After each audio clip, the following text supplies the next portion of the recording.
Hello everyone, this is Priyanka. Welcome back to Learning Classes with Priyanka. Friends, I hope आप सभी ने अपनी preparation start कर दी हो। जैसे कि आप सभी जानते हैं कि आपके 16 में से एग्ज़ाम है, डेट शीट आ चुकी है।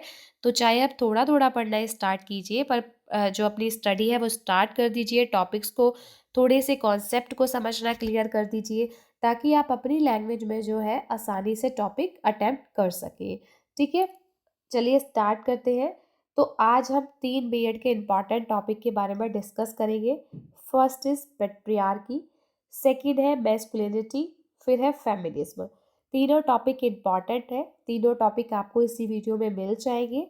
ठीक है फ्रेंड्स, वीडियो अच्छी लगती है तो लाइक शेयर एंड कमेंट कर दीजिएगा, और अगर चैनल से नए जुड़े हो तो चैनल को सब्सक्राइब कर दीजिएगा। ठीक है, तो चलिए ज़्यादा देरी ना करते हुए वीडियो को स्टार्ट करते हैं। फर्स्ट टॉपिक है हमारा पेट्रियार्की, जिसे हम हिंदी में कहते हैं पितृसत्ता। तो पेट्रियार्की का मतलब होता है, जो भी मेल होता है फैमिली का, उसके हाथ में ही पावर होती है। आपने देखिए बहुत बार देखा होगा कि आपके घर पर या आपकी सोसाइटी में जो है, कि जो मेल होता है उसे ही हेड माना जाता है। जो भी सारे डिसीजन लेगा वो मेल ही लेगा। जो घर में सारे काम किए जाएंगे वो भी मेल से पूछकर ही किए जाएंगे। ठीक है, तो उसे हेड ऑफ द फैमिली कहा जाता है। जो हेड होता है ना, वो फैमिली का या तो फादर भी या उनके फादर, यानी कि हमारे दादाजी को ही हम हेड मानते हैं। ठीक है, यही फैमिली के हेड ऑफ द मेंबर कहे जाते हैं। ठीक है, तो देखिए जो हमारी सोसाइटी है ना, वो मेल डोमिनेंट सोसाइटी है। मतलब जहाँ पर जो है मेल का रूल चलाया जाता है, कि जो मेल के द्वारा रूल बनाए गए हैं वही रूल चलाए जाते हैं। इससे ही सिंपल टर्म्स में हम बोल सकते हैं कि पेट्रियार्की कहा जाता है। ठीक है, अब आपको कैसे एग्जाम में लिखना है कि patriarchy is a system of society where the males hold the power. कि पेट्रियार्की एक ऐसी सामाजिक व्यवस्था है जहाँ पर जो पावर है वो मैन के हाथों में होती है। ये एक ऐसी सामाजिक व्यवस्था है, जो फैमिली का मेल होता है उसे ही हेड ऑफ द फैमिली या फैमिली का लीडर कहा जाता है। सभी राइट्स, सभी पावर या प्रॉपर्टी जो है वो फादर से सन को ट्रांसफर की जाती है। यानी कि जो भी राइट है, जो भी फैमिली के जो भी पावर है, प्रॉपर्टी है, वो सभी अधिकार किसके हैं, किसको ट्रांसफर किए जाएंगे? मेल टू मेल, कि फादर टू सन को ट्रांसफर किए जाते हैं। एक सोसाइटी, हम बोल सकते हैं ये एक ऐसी सोसाइटी है जहाँ पर सोशली, पॉलिटिकली और इकोनॉमिक पावर होती है वो मेल के हाथों में होती है। ठीक है, जो आदमी होता है उसको ही सामाजिक, राजनीतिक और आर्थिक शक्ति दी जाती है। ये बहुत कॉमन है हमारी सोसाइटी में, या आप कह सकते हैं सभी जगह, कि जो फीमेल होती है ना, उसको रिस्ट्रिक्टेड किया जाता है। ठीक है, मतलब वो हर तरीके से प्रतिबंधित होती है, हर तरीके से एक मेल के ऊपर डिपेंडेंट होती है। ठीक है, हम दूसरे शब्दों में बात करें तो जो सोसाइटी का रूल है ना, वो मेल के द्वारा बनाया जाता है और वुमेन को सर्वाइव करना पड़ता है। यानी कि जो घर के मेल मेंबर होते हैं उनके द्वारा ही रूल बनाए जाते हैं और उन्हीं रूल को फॉलो किया जाता है। ठीक, ये मीन्स अगर आपको घर के बाहर भी जाना है, घर से कहीं दूर जाना है, तो वो जो है आप मेल से पूछकर ही जाओगे। जब आपकी फैमिली में जो भी मेल है आपको बाहर जाने की परमिशन देगा तो आप जाओगे, अदरवाइज आप नहीं जा सकते। ठीक, तो पेट्रियार्की का मतलब क्या होता है कि एक ऐसी सोसाइटी जहाँ पर सामाजिक, राजनीतिक और इकोनॉमिक पावर जो है एक आदमी के हाथों में होती है, उसे ही पेट्रियार्की कहा जाता है। ठीक है, आई होप आपको क्लियर हो गया हो। और नेक्स्ट, कि एक सिंपल टर्म में अगर हम बात करें तो पेट्रियार्की का मतलब है the rule of the father. यानी कि पितृसत्ता उसे कहते हैं जहाँ पर पिता का शासन होता है, पिता का रूल फॉलो किया जाता है। ठीक है, जो हमारे पापाओं ने रूल बनाए हैं, हमारे दादाजी ने जो रूल बनाए हैं, जो रूल चलते आ रहे हैं, उन्हीं रूल को आपको फॉलो करना है। ठीक है, आई होप आपको यहाँ तक क्लियर हुआ हो। देखिए बहुत सिंपल सी और बहुत इजी टर्म है, ज़्यादा डिफिकल्ट टॉपिक नहीं है। आप एक बार देखेंगे तो आपको इजीली समझ में आ जाएगा। अगर हम इसके एग्जाम्पल की बात करें तो देखिए, जो भी आपका सरनेम होता है, वो आपके पापा का सरनेम होता है, आपकी मदर का सरनेम नहीं होता। यानी कि आप बोल सकते हैं कि अगर फैमिली में कोई बेबी बॉर्न होता है, तो उसको जो जो सरनेम मिलता है, वो उसके पिता का सरनेम मिलता है, उसकी मदर का सरनेम नहीं दिया जाता। ठीक है? सेकंड एग्ज़ाम्पल कि जो घर की लेडीज़ होती है, वो घर पर रहती है, घर के काम करती है, बच्चों की देखभाल करती है, बच्चों की केयर करती है, ठीक? और जहाँ पर जो है घर की ज़िम्मेदारी हम बोल सकते हैं, वो जो होती है वो औरतों की होती है, और बाहर की ज़िम्मेदारी यानी कि आदमी जो है बाहर जाएगा, बाहर काम करेगा और पैसे कमा के लाएगा। वो जैसे कि हमने कहा कि मेल डोमिनेंट सोसाइटी है, जहाँ पर मेल का रूल चलाया जाता है। ठीक है?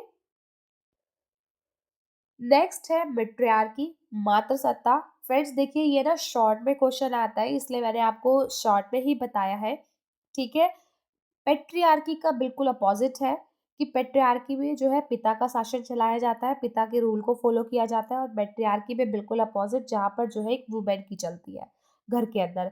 जो रूल बनाए जाते हैं ऑटोक्रेटिक रूल, वो वुमेन के द्वारा बनाए जाते हैं। हर केसेस में ऐसा नहीं होता, पर कुछ केसेस में ऐसा होता है जहाँ फैमिली के अंदर लेडीज की चलती है। आपने बहुत घरों में देखा होगा कि आपने सुना भी होगा कि हमारे घर में हमारी मम्मी की चलती है, जो मम्मी कहती है वही होता है, पापा भी उसी बात को मानते हैं जो हमारी मम्मी बोलती है, ठीक है? तो वहाँ पे कौन-सा रूल चलाया जा रहा है? मैट्रियार्की का, कि मतलब मातृसत्ता है, जहाँ पर जो है हमारे घर में हमारी लेडीज़ की चलती है, ठीक है? नेक्स्ट पढ़ते हैं पैट्रियार्की की कैरेक्टरिस्टिक्स, क्योंकि पैट्रियार्की का टॉपिक ज़्यादातर लॉन्ग क्वेश्चन में आता है, इसलिए हम इसकी कैरेक्टरिस्टिक्स भी पढ़ेंगे, इसके मेरिट्स और डीमेरिट्स भी पढ़ेंगे, ठीक है? मेल डोमिनेंस, हमने इसके मीनिंग में ही पढ़ा था कि मेल डोमिनेंस सोसाइटी है, जहाँ पर जो सारे डिसीजन है वो एक पुरुष के द्वारा ही लिए जाते हैं। नेक्स्ट, मेल सेंटर्डनेस, जहाँ पर जो मेल है वही सब कुछ होता है, यानी कि जो प्रॉपर्टी का ओनर होगा वो भी मेल ही होगा, फीमेल नहीं होगी, ठीक है? नेक्स्ट पॉइंट, मेल आइडेंटिफिकेशन, पुरुष पहचान, कि जो मेल है ना उसी से पहचान की जाती है। मीन्स कि जो सरनेम होता है, आपको जो सरनेम दिया जाता है, आप अगर हम एक लड़की की बात करें, तो शादी से पहले सरनेम जो है उसके पिता का दिया जाएगा उसे, ठीक है? यानी कि वो अपने पिता के सरनेम से पहचानी जाएगी, और शादी के बाद अपने हस्बैंड के सरनेम से पहचानी जाएगी, ठीक है? बहुत जगह तो ऐसा भी होता है कि शादी से पहले लड़की का नाम कुछ और होता है, और शादी के बाद लड़की का नाम ही चेंज कर देते हैं। एक लड़की कम से कम अपने अपने नाम से तो पहचानी जाए, जो उसको नाम दिया गया है, वो नाम ही चेंज कर देते हैं बहुत जगहों पे तो, ठीक है? तो इसे ही मेल डोमिनेंट सोसाइटी कहा जाता है, जहाँ पर औरतों के लिए हर तरीके से रिस्ट्रिक्शंस होती है। फिर है नेक्स्ट, ऑब्सेशन विद कंट्रोल, यानी कि सारी पावर जो है वो मेल के हाथों में होती है। सोसाइटी की जो रिचेस्ट पावर है वो भी मेल के हाथों में होती है। जो परमिशन ली जाएगी वो भी मेल के द्वारा ही ली जाएगी। जो डिसीजन लिए जाएंगे वो भी मेल के द्वारा ही लिए जाएंगे। ठीक है? घर से कहीं बाहर भी जाना है तो भी हमें मेल ही बताएगा। फैमिली में जो हमारे पापा है, हम उनसे परमिशन लेंगे तो ही हम घर से बाहर जा सकते हैं। ठीक है? तो सारा कंट्रोल जो है वो एक मेल के हाथों में ही होता है।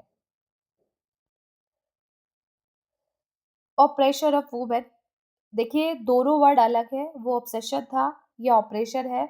ऑपरेशन का मतलब होता है रिस्ट्रिक्टेड या पुश डाउन, ठीक है, लेट डाउन करना, कि जहाँ पर जो है औरतों को जो है लेट डाउन किया जाता है, यानी कि हम कह सकते हैं रिस्ट्रिक्टेड किया जाता है, कि वही ये रिस्ट्रिक्शंस होती है कि उनको कोई अपॉर्चुनिटी नहीं दी जाती, वो घर से बाहर नहीं जा सकती, उनका कोई डेवलपमेंट ही नहीं है, क्योंकि उन्हें तो सिर्फ घर में रहना है, घर के काम कर रहे हैं और फैमिली की केयर करनी है, घर के बाहर जाके वो कुछ नहीं कर सकती। तो एक तरीके से हर चीज़ के लिए वो रिस्ट्रिक्टेड होती है, ठीक है?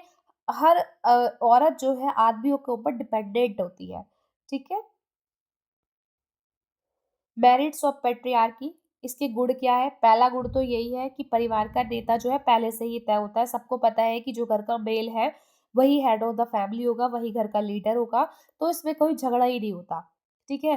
कि आदमी औरत के बीच आप बोल सकते हैं कोई झगड़े के चांस ही नहीं होते, क्योंकि पहले से डिसाइडेड है कि घर के डिसीजन जो है, घर में जो भी काम हो रहे हैं, वो सब एक मेल से पूछ के ही किए जा रहे हैं, यानी कि फैमिली का जो लीडर है वो मेल ही है।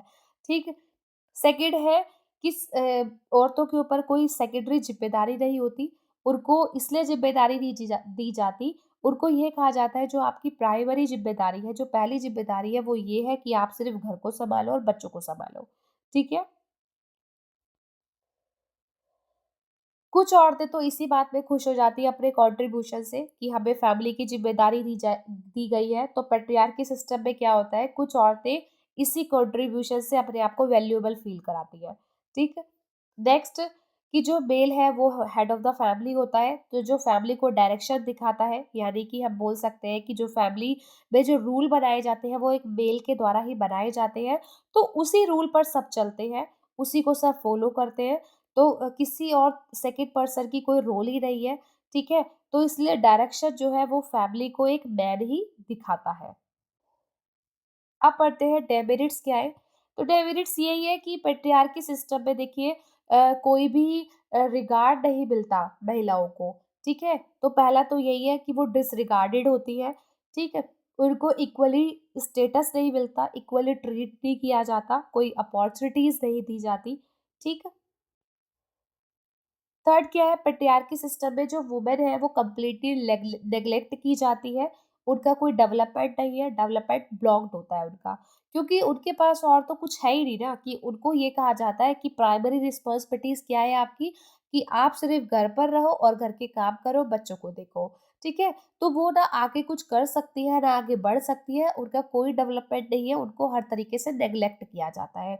क्योंकि घर के डिसीज़न में भी उनको इन्वॉल्व नहीं किया जाता, घर के सारे डिसीज़न जो है वो पुरुषों के द्वारा ही लिए जाते हैं, ठीक है? नेक्स्ट टॉपिक है हमारा मैस्कुलिनिटी। तो मैस्कुलिनिटी को जो है एक मर्दानगी भी कहा जा सकता है, जिसमें लड़कों या पुरुषों से जुड़े जो हैं, उनकी विशेषताएँ हैं, उनके व्यवहार है या उनके रोल है, उनका एक समूह होता है, ठीक है? यद्यपि क्या होता है, जो पुरुष तत्व होता है, वो सामाजिक रूप से निर्मित होता है, यानी कि सोशली कंस्ट्रक्टेड होता है, समाज के द्वारा बनाई जाती है ये जो मैस्कुलिनिटी होती है, ठीक है? सामाजिक प्राणी कह सकते हैं हम कि समाज के द्वारा कंस्ट्रक्ट किया जाता है, ठीक है? लेकिन कभी-कभी इसे जैविक गुण भी प्रभावित करते हैं, जो जैविक बिहेवियर होते हैं, उनसे भी ये प्रभावित हो सकता है, ठीक है? उसकी वजह से क्या-क्या कारण हो सकते हैं कि जैसे अर्ली मैरिज का कारण हो सकता है जल्दी शादी हो जाना कि जब आपने देखा होगा कि बहुत लेडीज़ की जल्दी से जा शादी कराई जाती है, उस शादी की वजह से क्या होता है, उनकी एज में डिफरेंसेस आ जाते हैं।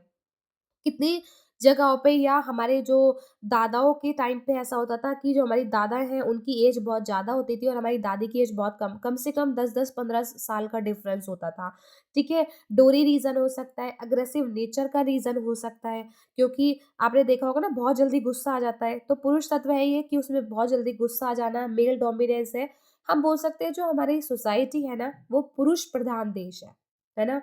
हमारा जो हमारी जो कंट्री है वो पुरुष प्रधान देश है क्योंकि यहाँ पर ज़्यादातर जगहों पर पुरुषों की चलती है। आज भी बहुत जगह ऐसा होता है कि सिर्फ़ जो पुरुष के द्वारा जो रूल बना दिए गए हैं, जैसे हमारी हिस्ट्री देखो आप, राजा-महाराजाओं की चलती थी, ठीक है? तो ये सदियों से चला आ रहा है। बहुत जगह चेंज हो गया है, ठीक है? आने वाले टाइम में चेंज भी हो जाएगा। अब तो बहुत चेंजेज़ आ चुके हैं। अब तो फैमिली में जो लेडीज़ हैं उनको इक्वल अपॉर्चुनिटीज़ दी जाती है, उनको भी बाहर जाने की परमिशन दी जाती है, ठीक है? अब आपने देखा होगा कि कितनी मल्टीनेशनल कंपनीज़ हैं जहाँ पर लेडीज़ जो है एक साथ काम करती हैं, ठीक है? आप बड़े किसी सिटीज़ में चले जाओ जहाँ पर हर घर में लेडीज़ काम करती है यानी कि जॉब करती है।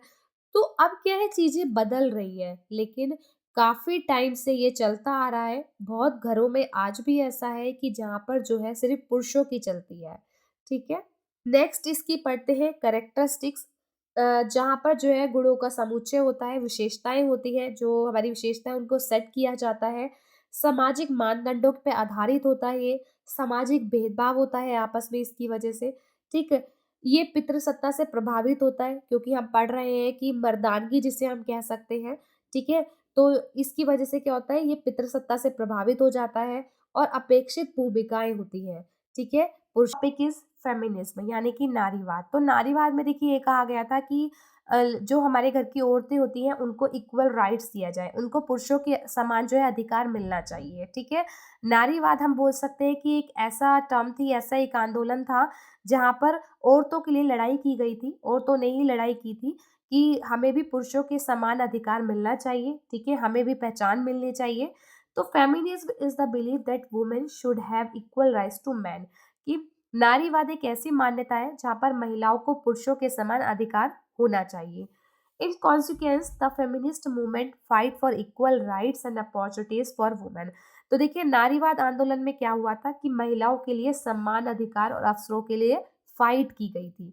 ठीक है, उन्होंने ये कहा था कि हम भी पुरुष के बराबर हैं, हमें भी इक्वल राइट मिलना चाहिए, हमें भी अपॉर्चुनिटीज मिलनी चाहिए। कि in broad definition it is women movement in 1960 to struggle for the equality of rights as social class। हमें भी जो है इक्वल राइट्स दिए जाने चाहिए। ये महिलाओं का एक आंदोलन था जो 1960 में ये शुरू किया गया था। ठीक है, वो इस बात पर उनकी लड़ाई हुई थी कि हम भी पुरुषों के से बराबर हैं, हमें भी उनके बराबर जो है समान अधिकार दिए जाने चाहिए। Throughout the history, women have struggled to gain equality, respect and the same rights as men। कि अगर हम पूरे इतिहास की बात करें तो महिलाओं ने अपने समानता के लिए, अपने सम्मान के लिए जो है हमेशा से ही संघर्ष किया है। ठीक है, आप स्टार्टिंग से देख लीजिए, जैसे कि अभी हम बात भी कर रहे थे पेट्रियार्की का टॉपिक पे, कि उनको ही राइट्स दिए जाते हैं और ये शुरू से चलता आ रहा है। अपने हिस्ट्री देखिए, राजा महाराजाओं के टाइम पर भी जो है रानियों को अधिकार नहीं था कि वो राजाओं की परमिशन के बिना बाहर जाए, कोई काम कर सके। ठीक है, तो सारे राइट्स जो है पहले से ही ऐसे हैं, ये रूल चले आ रहे हैं। ठीक है, सब घरों में ऐसा नहीं होता। आज के टाइम पे तो काफ़ी चेंजेस हो गए हैं, काफ़ी घरों में जो है थिंकिंग बदल गई है। लोग, औरतों को जो है समान अधिकार दिए जाते हैं, इक्वल अपॉर्चुनिटीज़ दी जाती है, उनको प्रॉपर इक्वलिटी, रिस्पेक्ट सब मिलती है। ठीक है, हर घर ऐसा नहीं है, घरों अब लोगों की जैसे-जैसे सोच में बदलाव आ रहा है, तो चीज़ें चेंज हो रही हैं। ठीक है, लेकिन आज भी बहुत जगहों पर ऐसा है जहाँ पर औरतें जो है संघर्ष कर रही हैं, लड़ रही हैं, क्योंकि उन्हें इक्वल राइट्स नहीं दिए जाते। वजह से हुआ, ये इसी वजह से हुआ पैट्रियार्की की वजह से, क्योंकि जहाँ पर सिर्फ जो है मैन को सुपीरियर माना जाता है औरतों से। ठीक है, जहाँ पर जो है महिलाओं पर शासन करने का अधिकार जो है सिर्फ वो आदमियों का होता है। ठीक है, कि जहाँ पर जो रूल है वो एक आदमी के द्वारा ही बनाए जाते हैं। ठीक है, तो ये पुरुष प्रधान देश है, जैसे हमने बात की थी कि सिर्फ औरतों की जगह आदमियों की चलनी है। ठीक है, जो रूल है वो आदमियों के द्वारा ही बनाए जाते हैं और उन्हीं को मानकर जो है औरतें चलती हैं, घर में सभी उन चीज़ को फॉलो करते हैं। ठीक है, अगर हम सिंपल टर्म में बात करें तो फेमिनिज्म एक ऐसी थ्योरी है, एक ऐसा सिद्धांत है जहाँ पर ये कहा गया है कि वुमेन और मैन को जो है इक्वली राइट्स मिलने चाहिए, पॉलिटिकली भी, इकोनॉमिकली भी और सोशली भी। यानी कि राजनीतिक रूप से, आर्थिक रूप से और सामाजिक रूप से जो है आदमी और औरतों को इक्वल राइट्स दिए जाने चाहिए। इसे ही हम नारीवाद कहते हैं, फेमिनिज्म कहते हैं, जहाँ पर यह कहा गया कि इक्वल राइट्स है औरतों का भी और आदमियों का भी। ठीक है, उन्हें भी प्रॉपर रिस्पेक्ट मिलनी चाहिए, प्रॉपर इक्वलिटी मिलनी चाहिए। ठीक है, नेक्स्ट पढ़ते हैं रोल ऑफ फेमिनिज्म, कि नारीवाद की भूमिका क्या है। तो नारीवाद का जो संबंध है वो अलग अलग समय पर अलग अलग सिद्धांतों और दृष्टिकोणों से संबंधित होता है। ठीक है, मतलब अलग अलग सिचुएशंस में ये अलग अलग होता है। ठीक है, इसका जो रुख है वो कभी सुधारवादी होता है, कभी क्रांतिकारी होता है। ठीक है, इसमें जो भी फेमिनिज्म में जो भी थॉट्स है, जो भी एक्शंस है, वो एक नारीवाद के द्वारा ही लिए जाते हैं। ठीक, यानी कि नारीवादी विचार और कार्यकारिणी की एक ऐसी प्रणाली है जहाँ पर कार्यवाही जो है महिलाओं द्वारा की जाती है। ठीक है, सेकेंड वेव ऑफ फेमिनिज्म, नारीवाद की दूसरी लहर।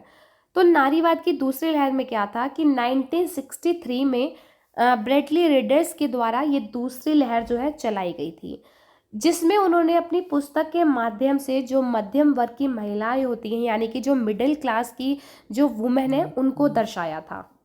नेक्स्ट 1970 में उग्र नारीवाद का उदय हुआ था। ठीक है, जिसे हम कट्टरपंथ नारीवाद भी कह सकते हैं। फिर 1963 में इक्वल पे एक्ट बनाया गया, जहाँ पर यह कहा गया कि औरतों को भी जो है पुरुषों के समान अधिकार दिए जाने चाहिए। यानी कि अगर पुरुष और औरत जो है एक साथ मिलकर काम कर रहे हैं, एक ही जगह पर काम कर रहे हैं, तो पुरुषों को ज़्यादा वेतन दिया जा रहा है, और औरतों को कम वेतन दिया जा रहा है। तो 1963 में ये अधिनियम बनाया गया कि जो औरतें हैं उनको भी समान वेतन पे किया जाना चाहिए। ठीक है। फिर सिविल राइट एक्ट आया 1963 में, नागरिक अधिकार अधिनियम, फिर महिलाओं के लिए राष्ट्रीय संगठन का गठन बनाया गया। ठीक है। थर्ड वेव जो थी नारीवाद की, उसमें दलित महिलाओं के शोषण की बात की गई थी कि धीरे धीरे उसको कैसे खत्म किया जा सकता है, और धीरे धीरे उसको खत्म भी किया गया। ठीक। धीरे धीरे इस लहर की वजह से भारतीय समाज को प्रभावित किया गया, और भारतीय समाज में जो है दलित महिलाओं की के लिए अच्छे शोषण की जो है अच्छी चीजों के लिए परिवर्तन हुए। ठीक है, चेंजेस आए। ठीक। आई होप आपको अच्छे से समझ में आया हो। इसकी पीडीएफ चाहिए आपको तो वो मेरे टेलीग्राम चैनल पर मिल जाएगी। वीडियो अच्छा लगा हो तो वीडियो को लाइक शेयर एंड कमेंट कर दीजिएगा। मिलते हैं अपने नेक्स्ट वीडियो में, नेक्स्ट टॉपिक में। तब तक के लिए take care and bye bye, and thank you so much for connected with my channel. Bye bye.